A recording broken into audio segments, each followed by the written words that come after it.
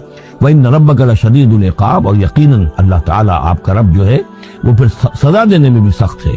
وَيَقُولُ الَّذِينَ كَفَرُوا لَوْلَا أُنزِلَ عَلَيْهِ آيَةٌ مِّن رَّبِّهِ، وہی ایک دلیل ان کے پاس جو رہ گئی تھی، جس کے سوا کوئی اور دلیل نہیں تھی، اور وہ کہتے ہیں یہ کافر کیوں نہیں اتاری گئی ان پر کوئی نشانی ان کے رب کی طرف سے، کوئی حصی معجزہ کیوں نہیں دکھایا محمد نے صلی اللہ علیہ وسلم۔ انما انت منذر ولکل قوم ہاد، تو اے نبی آپ جان لیجئے آپ ہیں بس خبردار کر دینے والے، آپ ہیں بشیر ہیں، نذیر ہیں، آپ کا کام تبلیغ ہے، ابلاغ ہے، تذکیر ہے، باقی ہر قوم کے لیے ہم نے ہادی بھیجے ہیں، اسی طرح آپ کو ہم نے ان کے لیے بھیجا، ان کی ہدایت کے۔ اللہ یعلم ما تحمل کل انثی، اللہ خوب جانتا ہے کہ ہر مادہ چاہے وہ حیوانات میں سے یا انسانوں میں سے ہے، وہ کیا اٹھائے ہوئے ہے، اس کے رحم میں کیا ہے۔ وما تغید الارحام وما تزداد، اور جو سکڑتے ہیں رحم جو ہے وہ سکڑتے بھی ہیں پھیلتے بھی ہیں۔ جب حمل ہوتا ہے، جیسے بچہ بڑھتا ہے تو وہ رحم جو ہے پھیلتا ہے، اور جب وضع حمل ہو جاتا ہے پھر وہ رحم سکڑتا ہے۔ وَكُلُّ شَيْءٍ عِندَهُ بِمِقْدَارٍ، اور ہر چیز اللہ تعالیٰ کے ہاں ایک اندازے کے مطابق ہے، یہ بالل ٹپ نہیں ہو رہا ہے، ہر چیز کا ایک قانون اور قاعدہ مقرر ہے۔ عالم الغیب والشہادۃ الکبیر المتعال، وہ جاننے والا ہے پوشیدہ کا بھی اور ظاہر کا بھی، جو سامنے ہے اس کا بھی اور جو چھپا ہوا اس کا بھی۔ الکبیر ہے، بلکہ اللہ کے ناموں میں سے المتکبر بھی ہے، المتکبر، یہ سورہ حشر میں آپ پڑھیں گے۔ اور وہ المتعال ہے، بہت بلندی والا، بلند ہونے والا۔ سواء منکم من اسر القول ومن جہر بہ، تم میں سے برابر ہیں وہ لوگ جو اپنی بات چھپاتے ہیں دل میں اور وہ کہ جو ظاہر کرتے ہیں۔ ومن ہوا مستخف باللیل، اور وہ کہ جو رات کے وقت چھپتا پھر رہا ہے۔ وسارب بالنہار، اور وہ کہ جو دنوں میں گرگریوں میں پھر رہا ہے۔ یعنی اللہ کے علم کے اعتبار سے تمہارا چھپانا، تمہارا عام کرنا، تمہارا چلنا پھرنا، رات کو کہیں سونا، یہ ساری چیزیں اللہ کے برابر ہیں۔ اللہ کے لیے تو ہر وقت آنے واحد میں تم ان کے سامنے موجود ہو۔ لہو معقبات من بین یدیہ، اس کے لیے پہرے دار اس نے مقرر کر رکھے ہیں تمہارے ان کے سامنے، من خلفہ، اور اس کے پیچھے بھی، یحفظونہ، وہ اس کی حفاظت کرتے رہتے ہیں۔ یہ ہم پہلے بھی پڑھ چکے ہیں سورہ نام میں آیت نمبر 61 میں، یرسل علیکم حفظہ، اللہ تعالیٰ تمہارے اوپر اپنے طرف سے محافظ بھیجتا ہے، گویا کہ باڈی گارڈز اللہ کی طرف سے، جب تک موت کا وقت نہیں آیا ہے فرشتے ہماری حفاظت کر رہے ہیں کہ ابھی ان کا مہلت ہے اور ابھی ان کے امتحان کا وقت ہے، لہذا وہ حفاظت کرتے ہیں۔ لہو معقبات من بین یدیہ، انسانوں کے سامنے بھی، ومن خلف، ان کے پیچھے بھی، یحفظونہ، جو اس کی نگہبانی کرتے ہیں، من امر اللہ، اللہ کے حکم سے۔ ان اللہ لا یغیر ما بقوم حتی یغیروا ما بانفسہم، یقیناً اللہ تعالیٰ کسی قوم کے حالات نہیں بدلتا، جو بھی کچھ ہوتا ہے اس قوم کے ساتھ، جب تک کہ وہ نہیں بدل دیتے جو کچھ ان کی جانوں میں ہوتا ہے، جو کہ ان کے دلوں میں ہوتا ہے۔ خدا نے آج تک اس قوم کی حالت نہیں بدلی، نہ ہو جس کو خیال آپ اپنی حالت کے بدلنے کا۔ آپ کی باطنی کیفیت بدلے گی تو اللہ تعالیٰ کی طرف سے بھی آپ کے ساتھ معاملہ تبدیل ہو جائے گا۔ وَإِذَا أَرَادَ اللَّهُ بِقَوْمٍ سُوءًا فَلَا مَرَدَّ لَهُ، اور جب اللہ تعالیٰ کسی قوم کے لیے کسی بری شے کا فیصلہ کر لیتا ہے، یعنی سزا کا، عذاب کا، پھر اس کو لوٹانے والا کوئی نہیں ہے۔ وَمَا لَهُم مِّن دُونِهِ مِن وَالٍ، اور نہیں ہے کوئی بھی ان کے لیے اللہ کی طرف سے مددگار اور والی۔ هُوَ الَّذِي يُرِيكُمُ الْبَرْقَ خَوْفًا وَطَمَعًا، وہی ہے جو تمہیں دکھاتا ہے بجلی جب چمکتی ہے، خوف سے بھی اور ڈر سے۔ ہو سکتا ہے کوئی طوفان ہو، کوئی بہت بڑی آفت آ رہی ہو، لیکن یہ کہ طمع بھی ہے، بارش ہو، ہماری فصلیں لہلہانے لگے، تو ما بین الخوف والرجاء۔ وَيُنشِئُ السَّحَابَ الثِّقَالَ، اور وہ اٹھاتا ہے بڑے بھاری اور بوجھل جو بادل ہے۔ وَيُسَبِّحُ الرَّعْدُ بِحَمْدِهِ، اور رعد جو ہے جب کڑک ہوتی ہے تو وہ بھی در حقیقت اللہ کی تسبیح کر رہی ہوتی ہے اور اللہ کی حمد کر رہی ہوتی ہے۔ وَالْمَلَائِكَةُ مِنْ خِيفَتِهِ، اور اللہ تعالیٰ کے جو فرشتے ہیں وہ بھی اللہ کے ڈر سے اس وقت حمد کرتے ہیں اور اللہ تعالیٰ کی تسبیح کرتے ہیں۔ وَيُرْسِلُ الصَّوَاعِقَ، اور پھر وہ کڑکدار بجلیاں بھیجتا ہے۔ فَيُصِيبَ بِهَا مَن يَشَاءُ وَهُمْ يُجَادِلُونَ فِي اللَّهِ، اور پھر وہ ڈال دیتا ہے اور بجلیوں کو، بجلیاں گرتی ہیں جس پر اللہ چاہتا ہے۔ وَهُمْ يُجَادِلُونَ فِي اللَّهِ، حالانکہ وہ اللہ کے بارے میں جھگڑ رہے ہوتے ہیں۔ وَهُوَ شَدِيدُ الْمِحَالِ، اور یقیناً اس کی پکڑ بہت سخت ہے۔ لَهُ دعوت الحق، اس کا پکارنا حق ہے۔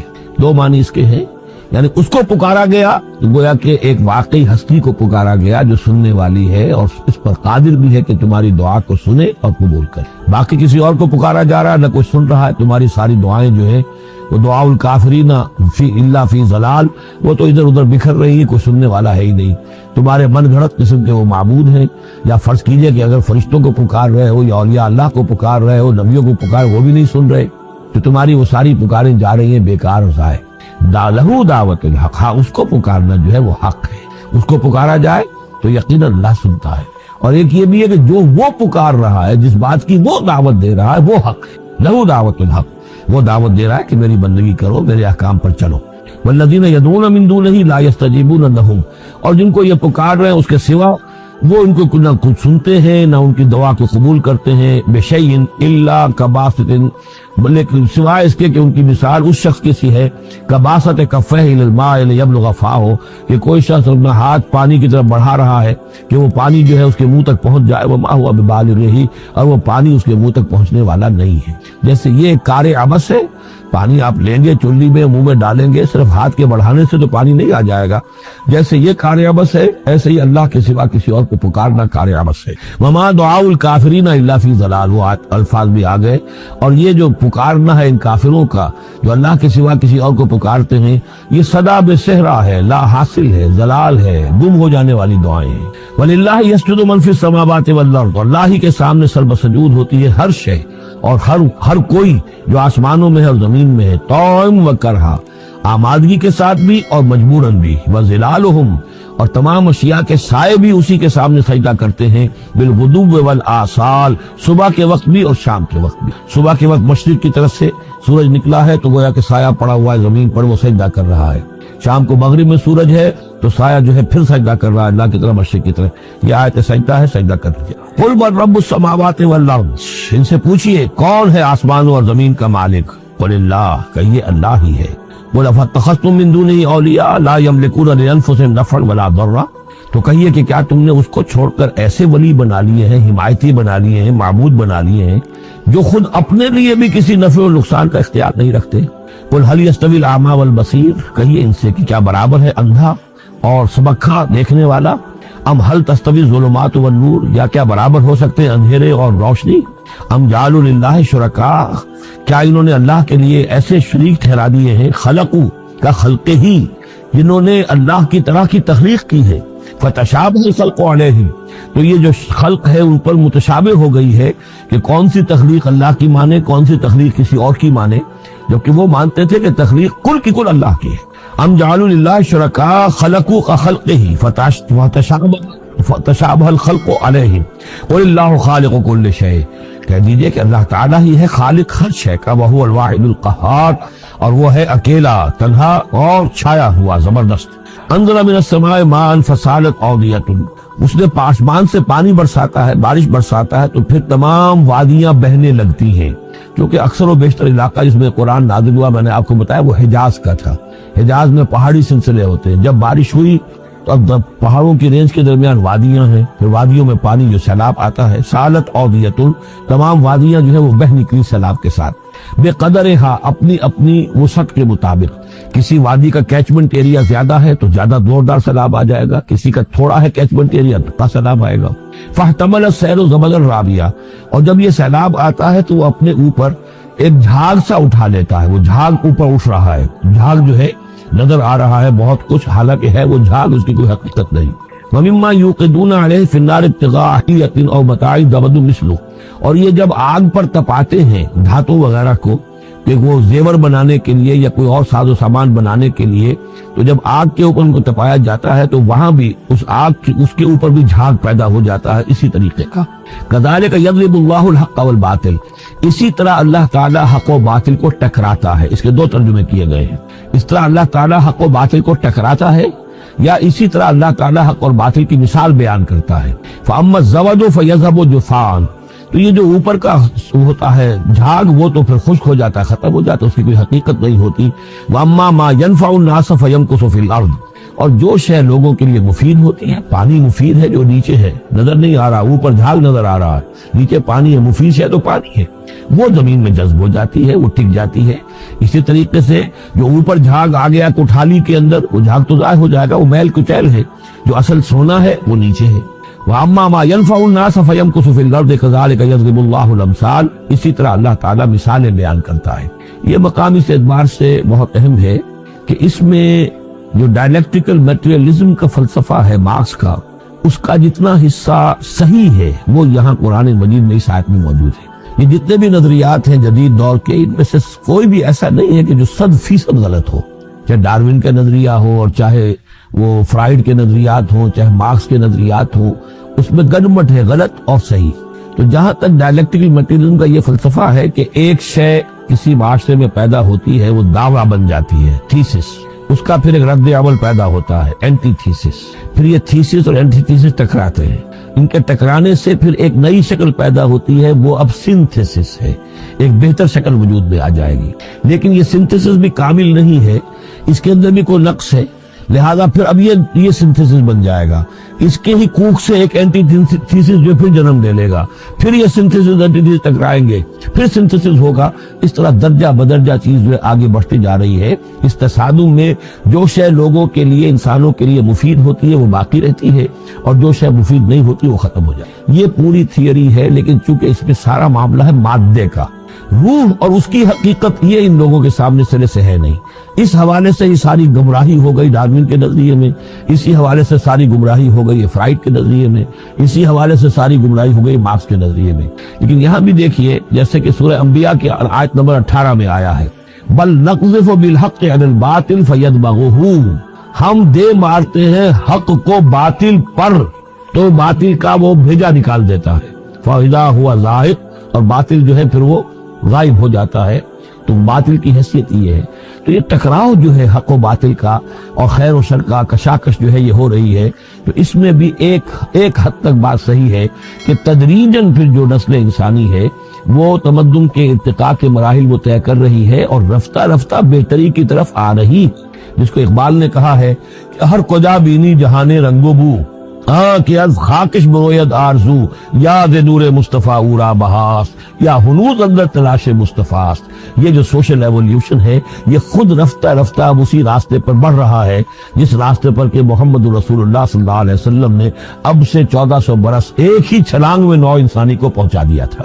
كذلك يضرب الله الحق والباطل فأما الزبد فيذهب جفاء وأما ما ينفع الناس فيمكث في الأرض كذلك يضرب الله الأمثال للذين استجابوا لربهم الحسنى، جو لوگ اپنے رب کی دعوت پر لبیک کہتے ہیں، قبول کرتے ہیں اپنے رب کے احکام کو، ان کے لیے بھلائی ہے۔ والذین لم یستجیبوا لہ، اور جو لوگ اس کی پکار پر لبیک نہیں کہتے، لو ان لہم ما فی الارض جمیعا ومثلہ معہ لافتدوا بہ، اگر ان کے پاس کل زمین میں جتنا ساز و سامان ہے، دولت ہے، وہ بھی ہو اور اتنا ہی اور بھی ہو، تو وہ سارا بھی وہ فدیے میں دینے کے لیے تیار ہو جائیں گے۔ اولئک لہم سوء الحساب، ان کے لیے یقیناً برا حساب ہے، یعنی حساب سے جو نتیجہ ان کے حق میں نکلنے والا ہے وہ بہت برا ہے۔ ومأواہم جہنم، ان کا ٹھکانہ جہنم ہے، وبئس المہاد، اور وہ بہت برا ٹھکانہ ہے۔ افمن یعلم انما انزل الیک من ربک، کیا بھلا وہ شخص جو یہ جانتا ہے، جسے یقین ہے کہ اے نبی جو کچھ آپ پر آپ کے رب کی طرف سے نازل کیا گیا ہے وہ حق ہے، کمن ہو اعمیٰ، کیا اس جیسا ہو جائے گا جو اندھا ہے، جسے نظر نہیں آ رہا۔ انما یتذکر اولو الالباب، یقیناً سبق حاصل کرتے ہیں، نصیحت اخذ کرتے ہیں وہی جو عقل والے ہیں، ہوش مند ہیں۔ الذین یوفون بعہد اللہ، اب یہ وہ الفاظ آ رہے ہیں جو سورہ بقرہ میں ہم نے پڑھے ہیں، وہ لوگ کہ جو اپنے اللہ تعالیٰ سے کیے ہوئے عہد کو پورا کرتے ہیں۔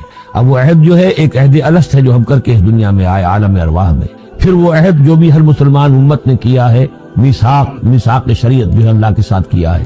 ہر بندہ مومن جو عہد کرتا ہے، ان اللہ اشتری من المؤمنین انفسهم واموالهم بان لهم الجنہ، یہ سارے عہد ہیں درجہ بدرجہ۔ الذین یوفون بعہد اللہ، جو لوگ کہ اللہ سے کیے ہوئے اپنے عہدوں کو پورا کرتے ہیں، ولا ينقضون الميثاق، اور وہ اللہ سے کیے ہوئے اپنے وعدوں کو اور قول و قرار اور عہد کو توڑتے نہیں ہیں۔ والذین یصلون ما امر اللہ بہ یوصل، اور واقعی وہ لوگ کہ جو جوڑتے ہیں، ملاتے ہیں وہ چیز جس کی اللہ نے حکم دیا ہے کہ اسے ملایا جائے، یعنی صلہ رحمی۔ ویخشون ربہم، اور ڈرتے رہتے ہیں اپنے پروردگار سے۔ ویخافون سوء الحساب، اور وہ ڈرتے رہتے ہیں حساب کی برائی سے، کہیں ایسا نہ ہو کہ اس دن کے حساب کتاب کے نتیجے میں ہمارے لیے شامت آ جائے۔ والذین صبروا ابتغاء وجہ ربہم، اور وہ لوگ جنہوں نے صبر کیا اپنے رب کی رضا جوئی کے لیے۔ وَأَقَامُوا الصَّلَاةَ، اور نماز قائم کی۔ وَأَنفَقُوا مِمَّا رَزَقْنَاهُمْ سِرًّا وَعَلَانِيَةً، اور خرچ کیا اس میں سے جو ہم نے انہیں دیا تھا، وہ پوشیدہ طور پر بھی، چھپے ہوئے بھی اور اعلانیہ بھی۔ وَيَدْرَؤُونَ بِالْحَسَنَةِ السَّيِّئَةِ، اور وہ کوئی برائی ہوتی ہے تو اسے بھلائی سے دور کرتے ہیں، برائی کا جواب برائی سے نہیں دیتے، بلکہ کوئی شخص برائی کرتا ہے تو اس کے ساتھ بھلائی کرتے ہیں تاکہ اسے کچھ شرم آئے اور اس کے اندر سے بھی کوئی اگر سوئی ہوئی نیکی ہو تو وہ جاگ جائے۔ اولئک لہم عقبی الدار، یہ وہ لوگ ہیں جن کے لیے آخرت کا گھر ہے، یعنی بہت اچھا ہے۔ اللہم ربنا اجعلنا منہم، اللہم ربنا اجعلنا منہم۔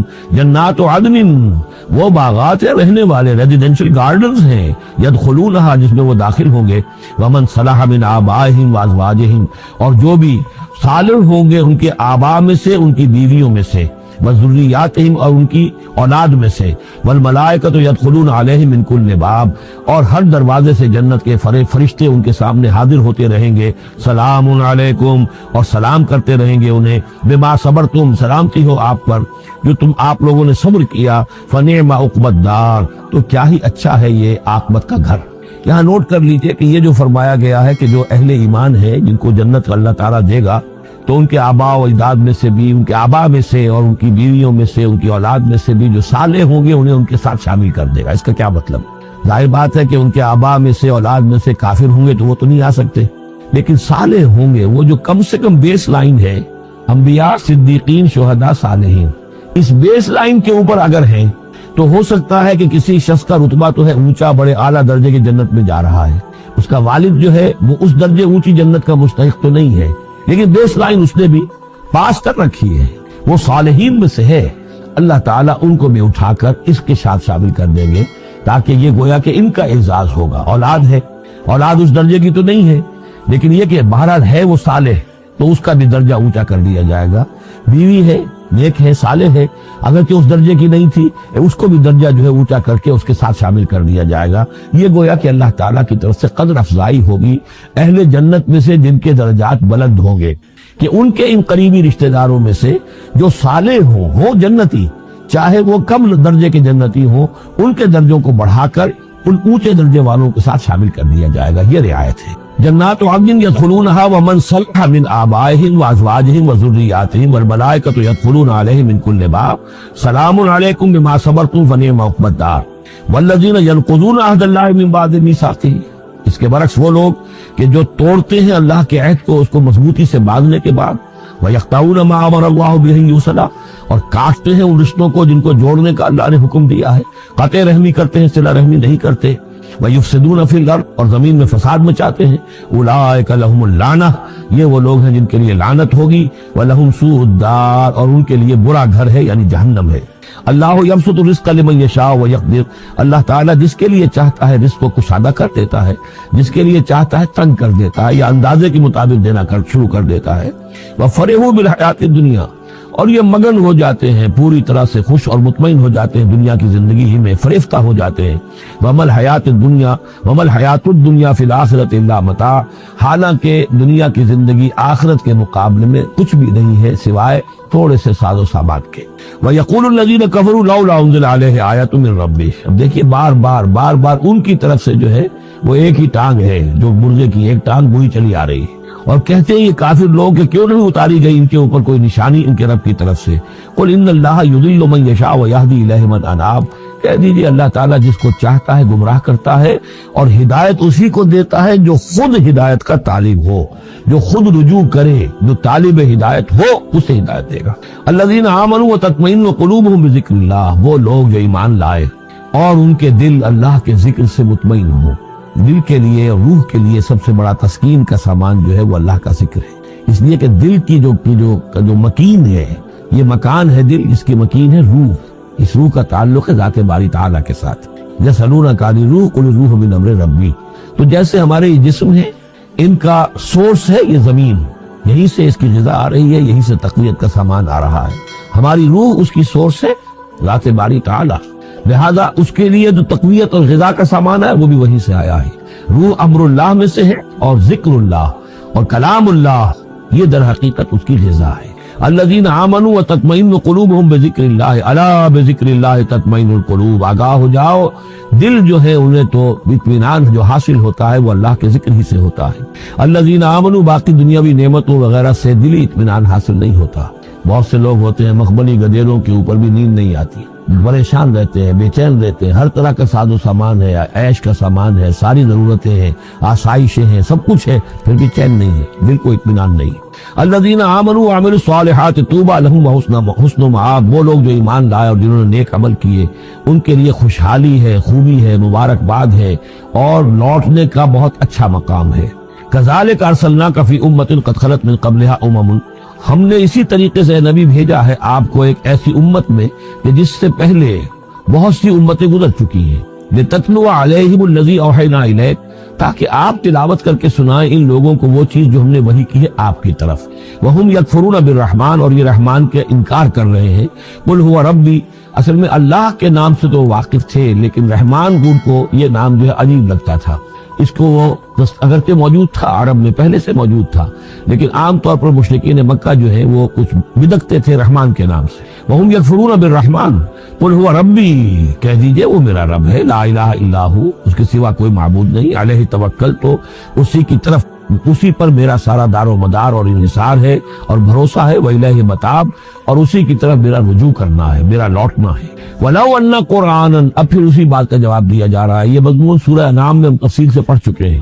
اور اگر ہم نے ایسا قرآن اتارا ہوتا، یعنی ہم نے تو معجزہ دیا قرآن معجزہ اسی کے لیے ہے کہ جو واقعی حق کا طالب ہے اسے اس قرآن سے پوری ہدایت مل جائے گی، اس کے دلوں کے تار کو وہ چھیڑ دے گا، اس کے اندر کی ڈورمنٹ جو اس کی کانشسنس ہے، جس کے اندر ایمانی حقائق موجود ہیں، وہ ایکٹیویٹ ہو کر اس کے شعور کے اوپر آ جائیں گے۔ لیکن یہ کہ جو لوگ حصی معجزہ چاہتے ہیں، تو فرمایا اگر ہم نے کوئی ایسا قرآن بھیجا ہوتا، سیرت بہ الجبال، جس کے ذریعے سے پہاڑ چل پڑتے اور قطعت بہ الارض، یا زمین کے ٹکڑے ٹکڑے ہو جاتے، اور کلم بہ الموتى، یا یہ کہ فرشتوں کے ذریعے سے کلام کر لیا جاتا، بل للہ الامر جمیعا، یعنی اس کے بعد محذوف کیا ہے، تب بھی یہ لوگ ایمان لانے والے نہیں تھے۔ اگر یہ سارے معجزے بھی ان کو دکھا دیے جاتے یہ ایمان لانے والے نہیں تھے، بل للہ الامر جمیعا، لیکن یہ کہ تمام اختیار کل کا کل اللہ کے ہاتھ میں ہے۔ افلم ییأس الذین آمنوا، اور یہ اہل ایمان کے بارے میں کہا جا رہا ہے، کیا یہ اہل ایمان جو ہے کیا اس پر مطمئن نہیں ہو جاتے، کیا ان کی دل جمی نہیں ہوتی اس پر؟ اللہ یشاء اللہ لہدی الناس جمیعا، اگر اللہ چاہتا تو تمام انسانوں کو ہدایت دے دیتا۔ اگر تو اسی طریقے سے ہم نے جبر کرنا ہوتا لوگوں پر تو پوری دنیا کو ہم اعان واحد میں مسلمان بنا سکتے ہیں۔ ولا یزال الذین کفروا تصیبهم بما صنعوا، اور یہ جو کافر ہیں ان کو برابر پہنچتا رہے گا ما صنعوا، ان کے کرتوتوں پر، قارعۃ، کوئی صدمہ، کوئی دھڑکا لگا رہے گا، اور تحل قریبا من دارہم، یا یہ کہ ان کے قریب، ان کے گھروں کے قریب میں کوئی شے اترے گی، عذاب الہی اترے گا، حتیٰ یاتی وعد اللہ، یہاں تک کہ اللہ تعالیٰ کا وعدہ آ جائے گا۔ یعنی یہ جو بھی ان کو خبریں سنائی جا رہی ہیں، ان کے لیے تخویف، ان کے لیے انذار کا سامان فراہم ہوتا رہے گا یہاں تک کہ اللہ تعالیٰ کا وعدہ پورا ہو جائے۔ ان اللہ لا یخلف المیعاد، یقیناً اللہ تعالیٰ اپنے وعدے کی خلاف ورزی نہیں کرتا۔ وَلَقَدِ اسْتُهْزِئَ بِرُسُلٍ مِّن قَبْلِكَ، اور اے نبی آپ سے پہلے بھی رسولوں کا مذاق اڑایا گیا۔ فَأَمْلَيْتُ لِلَّذِينَ كَفَرُوا ثُمَّ أَخَذْتُهُمْ، تو میں نے ڈھیل دی کچھ عرصے کے لیے کافروں کو اور پھر میں نے ان کو پکڑ لیا۔ فَكَيْفَ كَانَ عِقَابِ، تو کیسا رہا میرا پکڑنا، کیا حشر ہوا قوم نوح کا اور قوم ہود کا اور قوم صالح کا اور قوم لوط کا اور قوم شعیب کا اور آل فرعون کا۔ افمن ہوا قائم علی کل نفس بما کسبت، کیا بھلا وہ ہستی جو ہر جان کے اوپر کھڑی ہوئی ہے اس کے کرتوتوں کو لیے ہوئے۔ اللہ تعالیٰ جو ہے ہر آن ہر شخص کے ساتھ موجود ہے اور اللہ کے پاس ہر شخص کے کا اعمال نامہ محفوظ ہے، وہ ہستی ہے اللہ، اس سے ڈرنا چاہیے۔ وَجَعَلُوا لِلَّهِ شُرَكَاءَ، اور انہوں نے اللہ کے شریک بنا دیے ہیں جن کی کوئی حیثیت نہیں۔ اللہ تو ہر آن تمہارے ساتھ ہے اور وہ جو کچھ تم کر رہے ہو تمہارا اعمال نامہ اس کے پاس ہے، ہر چیز جو ہے اس کے اندر درج ہے۔ عَلَىٰ كُلِّ نَفْسٍ بِمَا كَسَبَتْ وَجَعَلُوا لِلَّهِ شُرَكَاءَ، انہوں نے اللہ کے شریک ٹھہرا دیے ہیں۔ قُلْ سَمُّوهُمْ، کہیے ذرا ان سے ان کے نام تو بتاؤ۔ أَتُنَبِّئُونَهُ بِمَا لَا يَعْلَمُ فِي الْأَرْضِ أَمْ بِظَاهِرٍ مِّنَ الْقَوْلِ، کیا تم اللہ کو جتانا چاہتے ہو وہ شے جو وہ نہیں جانتا آسمان میں اور زمین میں؟ یعنی تم نے جو شفعاء بنا لیے ہیں، کیا ان کے پاس علم زیادہ ہے اللہ کے؟ اللہ کے پاس تو ہر ایک کا اعمال نامہ ہے، اللہ تعالیٰ ہر ایک کے ہر فعل کا چشمدید گواہ ہے، ہر آن ہر جگہ موجود ہے۔ تو اب کوئی تمہارے جو یہ شفعاء ہیں وہ کیا بتائیں گے اللہ کو؟ بما لا يعلم فی الارض ام بظاہر من القول، یا یہ تم صرف سطحی سی بات کرتے ہو، یہ تمہاری بات جو ہے کوئی پختہ نہیں ہے، تمہارے دل میں اتری ہوئی اور تمہارے عقل کے اندر پورے طور سے راسخ ہوئی بھی بات نہیں ہے کہ اوپری سی باتیں کر رہے ہو. بل زین للذین کفروا مکرہم، بلکہ جن کافروں کے لیے جو ان کے مکر ہے، ان کی سازشیں ہیں، ان کی چالیں ہیں، وہ مزین کر دی گئی. وہ صدوا عن السبیل، اور وہ روک دیے گئے ہیں راستے سے. اب صراط مستقیم سے گویا کہ ان کو روک دیا گیا ہے، ان کے دل الٹ دیے گئے ہیں، ان کے دلوں پر مہر لگا دی گئی ہے. ومن یضلل اللہ فما لہ من ہاد، اور جس کی گمراہی پر اللہ تعالیٰ کی طرف سے آخری فیصلہ ثبت ہو جائے، اب اسے ہدایت دینے والا کوئی نہیں ہے. اے محمد آپ بھی چاہیں تو انہیں ہدایت دے دیں، آپ ہدایت نہیں دے سکتے، اللہ نے ان کے دلوں پر مہر لگا دی ہے. لہم عذاب فی الحیات الدنیا، ان کے لیے عذاب ہے دنیا کی زندگی میں بھی. ولعذاب الآخرۃ اشد، اور آخرت کا عذاب تو بہت ہی سخت ہے. وما لہم من اللہ من واق، اور نہیں ہوگا کوئی بھی ان کو اللہ سے بچانے والا. مثل الجنت التی وعد المتقون، مثال اس جنت کی جس کا وعدہ کیا گیا ہے متقیوں سے. تجری من تحت الانہار، اس کے دامن میں ندیاں بہتی ہوں گی. اکلھا دائم وظلھا، اس کا میوہ بھی ہمیشہ قائم رہنے والا ہوگا، اس کا سایہ بھی ہمیشہ قائم رہنے والا ہوگا. تلک عقبی الذین اتقوا، یہ ہے ٹھکانہ اور یہ ہے بدلہ ان لوگوں کا، یہ ہے انجام ان کا جنہوں نے تقوی کی روش اختیار کی. وعقبی الکافرین النار، اور کافروں کا ٹھکانہ اور ان کا انجام وہ آگ ہے. والذین آتیناہم الکتاب یفرحون بما انزل الیک، اور جن لوگوں کو ہم نے کتاب عطا کی تھی وہ خوش ہو رہے ہیں اس چیز سے کہ جو اے نبی آپ کی طرف نازل کی گئی. یعنی کچھ لوگ جو بھی اہل کتاب میں سے تھے مدینے کے اندر، انہیں خبریں مل رہی تھی، تو ابھی چونکہ وہ تصادم کی نوبت نہیں آئی تھی، تو ان میں سے جو لوگ بھی نیک سرشت تھے وہ کچھ خوش ہو رہے تھے، کچھ ان کے دلوں کے اندر بھی اچھے جذبات پیدا ہو رہے تھے. ومن الاحزاب من ينكر بعضه، بعض لوگ ایسے بھی ہیں کہ جو اس کے بعض کا انکار کرتے ہیں. قل انما امرت ان اعبد اللہ، کہہ دیجئے مجھے تو حکم ہوا اس کا کہ میں اللہ کی بندگی کروں، ولا اشرک بہ، اور اس کے ساتھ شرک نہ کروں. الیہ ادعو، اسی کی طرف میں بلا رہا ہوں. وَإِلَيْهِ مَآبِ، اور اسی کی طرف میرا لوٹنا ہے، اسی کی طرف میرا ٹھکانہ ہے. وَكَذَلِكَ أَنزَلْنَاهُ حُكْمًا عَرَبِيًّا، اسی طرح ہم نے اس کو اتار دیا ہے عربی قول فیصل بنا کر. فیصلہ، یہ قول فیصل بن کر آیا ہے. إِنَّهُ لَقَوْلٌ فَصْلٌ وَمَا هُوَ بِالْحَزْلِ، یہ آپ دیکھیں گے آخری پارے میں سورۃ الطارق میں. یہ اب حکمن عربی، عربی زبان کے اندر اللہ کی جانب سے قول فیصل بن کر نازل ہوا ہے. وَإِنِ اتَّبَعْتَ أَهْوَاءَهُمْ بَعْدَ مَا جَاءَكَ مِنَ الْعِلْمِ، اور اے نبی بالفرض آپ نے ان کی خواہشات کی پیروی کی اس کے بعد کہ آپ کے پاس صحیح علم آ چکا ہے.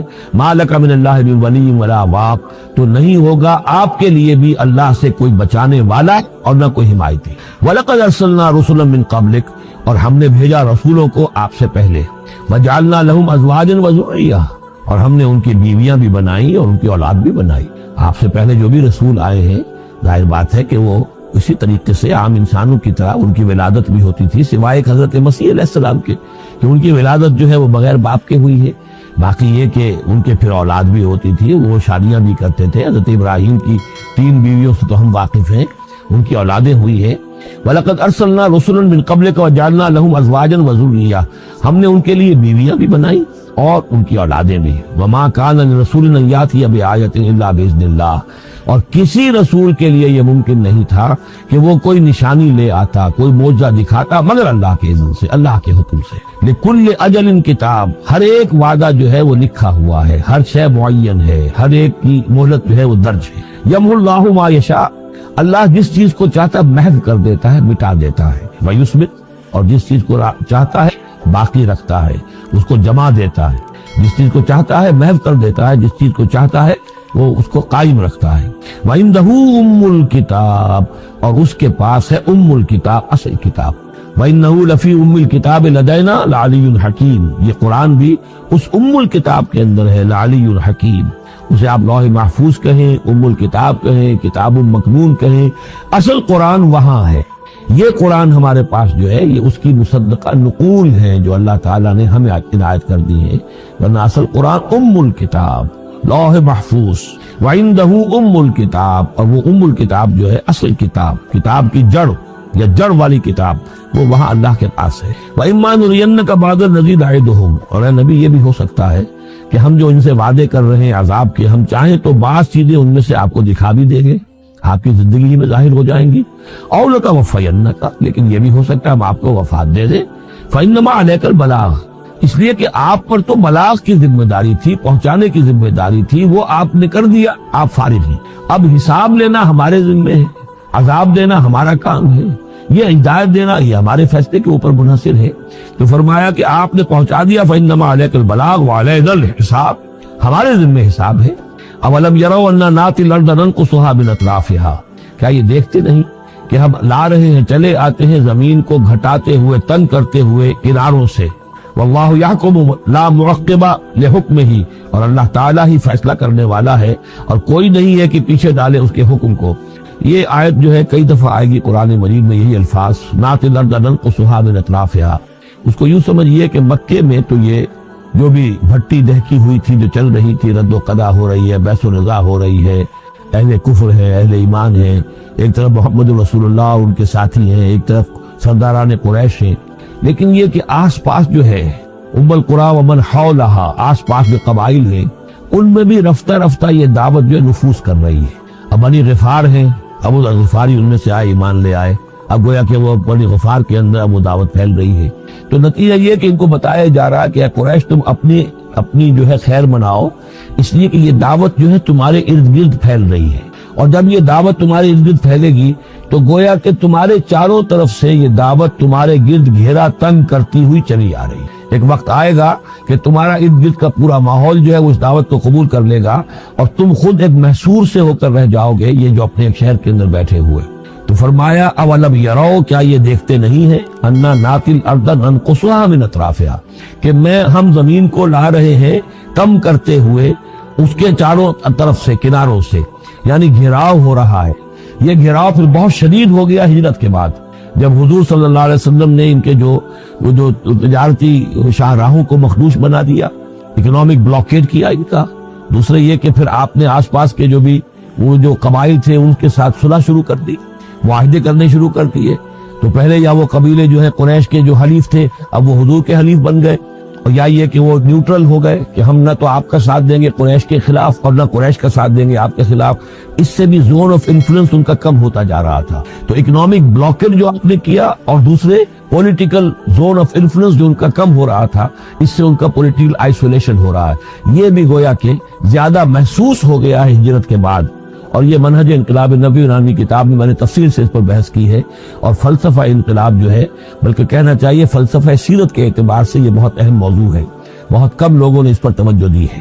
اولم یروا انا ناتی الارض ننقصها من اطرافها واللہ یحکم، اور اللہ ہی فیصلہ کرے گا، بالآخر آخری فیصلہ اسی کی طرف سے ہوگا۔ لا معقب لحکمہ، کوئی نہیں ہے جو اس کے حکم کو پیچھے ڈال سکے۔ وہو سریع الحساب، اور وہ حساب لینے میں بھی بہت جلد کرتا ہے، جلدی تیزی ہے حساب لینے میں۔ وقد مکر الذین من قبلہم، اور ان سے پہلے جو تھے انہوں نے بھی بڑی چالیں چلی تھی، بڑی اسکیمیں بنائی تھی، بڑی سازشیں کی تھی، بہت کچھ انہوں نے بھی اپنی پلاننگ کی تھی انبیاء اور رسل کی دعوت کو روکنے کے لیے۔ فللہ المکر جمیعا، یہ سارا کا سارا مکر جو ہے اللہ کے اختیار میں ہے، کسی کی چال چل نہیں سکتی جب تک اذن رب نہ ہو، اور گویا کہ اللہ تعالیٰ جو ہے ان کی تمام چالوں کا احاطہ کیے ہوئے محیط ہے۔ یعلم ما تکسب کل نفس، وہ جانتا ہے ہر ذی نفس جو کچھ کماتا ہے، ہر انسان جو کمائی کرتا ہے، ہر جان جو کمائی کرتی ہے وہ اس کے علم میں ہے۔ بس یعلم الکفار لمن عقبی الدار، اور ان قریب معلوم ہو جائے گا ان کافروں کو کہ وہ پچھلا گھر، عاقبت کا گھر کس کے لیے، یعنی اس کی خیر، اس کی بھلائی، اس کا عیش، اس کا آرام کس کے لیے ہے۔ یقول الذین کفروا لست مرسلا،